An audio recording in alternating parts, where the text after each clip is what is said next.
Welcome to Not Milk Never Milk. Subscribe if you're lactose intolerant.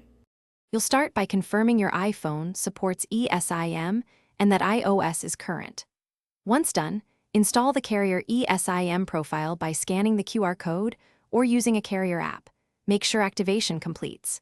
Then open Settings Cellular and assign a default line for voice calls or choose Ask each time if you switch often.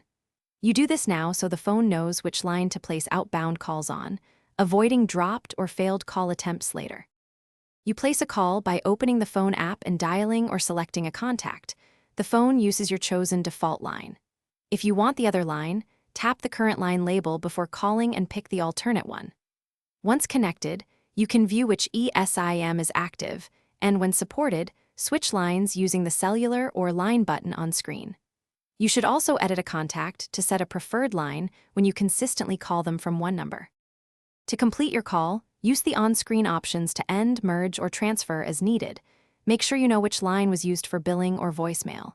If a call won't connect, toggle airplane mode briefly, then disable it and retry. Next, restart the iPhone and recheck Settings Cellular for ESIM status. If issues remain, activation errors, no network, or provisioning problems, contact your carrier. That step resolves account-side problems.